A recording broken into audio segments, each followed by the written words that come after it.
Coba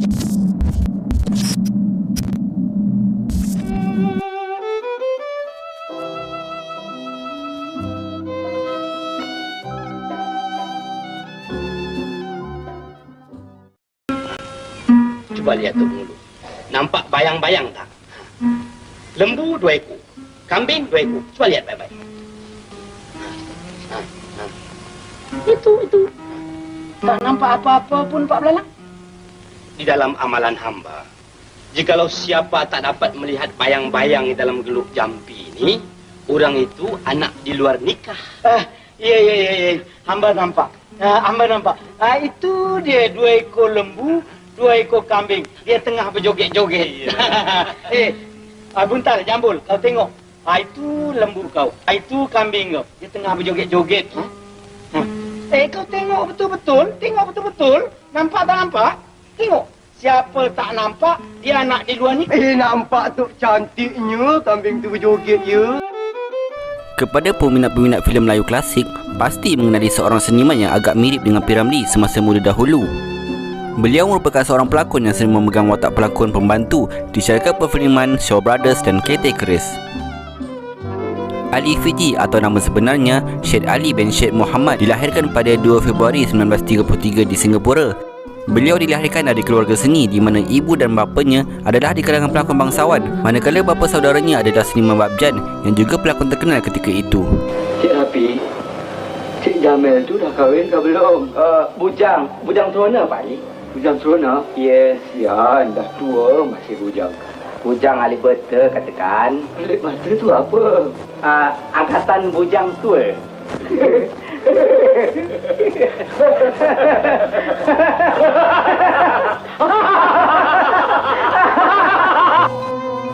Ali Fiji mula bergiat aktif dalam bidang perfilman sejak tahun 1953 lagi. Filem pertama lakonannya ketika itu ialah Kampung Nelayan, arahan Jaafar Wiryo, terbitan KT Keris. Beliau mula berlakon sebagai chorus boy dan penari. Berkat kesabaran dan bakatnya yang semakin terselah, beliau telah diberikan peluang memegang watak tambahan yang berdialog. Pada tahun 1957, Seniman Agung Negara iaitu Allahyarham Tan Sri P. Ramlee telah mengambil Ali Fiji untuk berlakon dalam filem Panca Delima. Melalui filem inilah Ali Fiji mendapat perkataan Fiji di hujung namanya. Perkataan Fiji ini telah diberikan oleh P. Ramlee kerana menurut P. Ramlee, rambut keriting Ali ketika itu tidak ubah seperti orang-orang di Pulau Fiji. Maka sebab itulah beliau telah diberikan gelaran Ali Fiji dan nama itu telah menjadi nama komersialnya di dalam bidang perfilman hingga cukup dikenali ramai. Tidak ramai yang tahu bahawa Ali Fiji seringkali berlakon sebagai stand-in kepada P. Ramlee. Hal ini kerana bentuk badan dan rambut keriting beliau tidak ubah seperti P. Ramlee ketika itu. Misalnya, dalam filem Penarik Becak pada tahun 1955, jika dilihat dari sudut kamera yang jauh di mana ketika Amran sedang mengayuh becanya, susuk tubuh yang sedang melakukan aksi itu sebenarnya adalah Ali Fiji sendiri. Becak. Nanti dulu. Ampun canda ya. Walaupun sering memegang watak sebagai pelakon pembantu, lakonannya cukup memberi makna kepada para penonton. Antara lakonannya yang cukup meninggalkan kesan mendalam kepada penonton ialah filem Seniman Bujang Lapuk pada tahun 1961, apabila beliau telah memandang rendah pada Ramlee, Aziz dan Sudin yang datang mencuba nasib sebagai anak wayang, lalu diceramah oleh Bai Sing.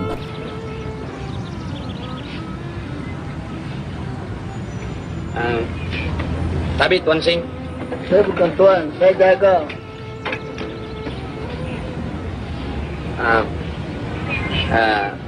Mr. Singh, kita 3 orang datang meminta kerja. Sama siapa kita mau jumpa? Tempat sama manager. Manajer siapa? Nanti. Encik Ahmad. Encik Ahmad. Tolong bawakan 3 orang tempat manager.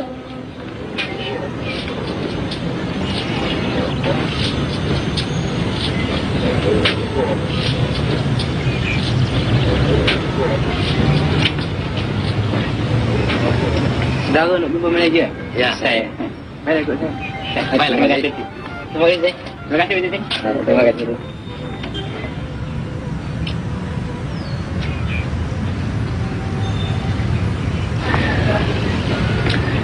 Sing, isi 3 orang apa dia mau? Dia mau minta kerja bang. Ini macam dia muka mau jadi film star kah? Lupa satu lah. Baru orang minta kerja lu macam-macam cakap. Macam lebih bangsa mau maju. Alamak Sing, lu bahasa sama gua nampak ni Sing. Bukan bangsa. Lu biar nasib lu makan. Dia biar nasib dia makan. Apa salah kalau makan sama-sama? Selain itu, lakonannya yang menampakkan kejagoannya boleh dilihat dalam filem Doktor 1958 dengan memegang watak sebagai Hussein. Dalam filem ini, beliau telah memegang watak yang agak berat, iaitu sebagai anak yang memberontak kerana kemiskinan keluarga. Apa Pak? Jangan nak buat tak tahu. Semua orang kampung membuatkan hal kau saja. Bapak percayakah dengan cakap-cakap bohong itu? Bapak sengaja mencari kesalahan saya saja. Sudah, jangan memimpin. Bapak memang berat sebelah. Bapak sayangkan Abang Idris. Bapak kalau nak kata saya kaki judi, katalah saya kaki judi. Saya memang orang jahat, orang terbuang. Apa gunanya saya datang di tempat ini kalau orang tak sukakan saya? Kalau nak berambus, berambuslah. Ingat besar diri kau ya. Berambuslah kau. Selepas penutupan studio Jalan Ampas pada tahun 1967, Ali Fiji telah berpindah ke Kuala Lumpur dan membuka syarikat yang dikenali sebagai Ali Fiji Production. Sewaktu bekerja sebagai pelakon di Singapura, beliau telah berkahwin dengan senioriti Zainon Fiji. Namun, perkahwinan yang dibina itu tidak kekal lama dan akhirnya mereka berpisah tanpa dikurniakan sebarang cahaya mata. Antara filem lakonannya bersama isterinya ketika itu ialah filem Ibu Mertuaku pada tahun 1962. Selepas berpisah, Ali Fiji telah bertemu jodoh dengan isteri barunya dan dikurniakan dengan 4 orang anak. Salah seorang anak perempuannya pernah berkhidmat sebagai warga kerja di syarikat penyiaran televisyen Astro.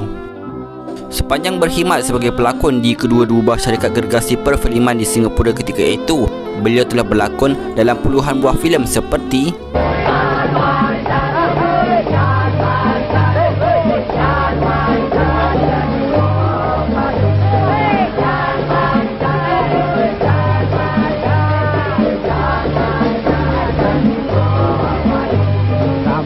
Ramai berjalan riang-ria, sarang sedikit sama-sama dirasa.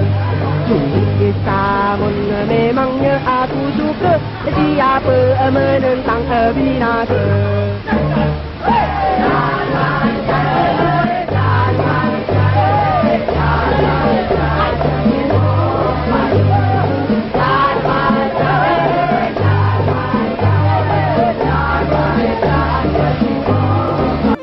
filem terakhir lakonannya boleh dilihat melalui filem keluaran Hollywood pada tahun 1995 bertajuk Beyond Rangoon.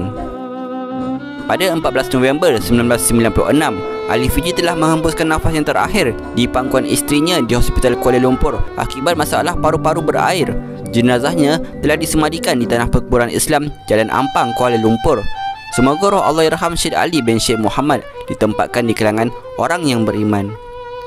Al-Fatihah.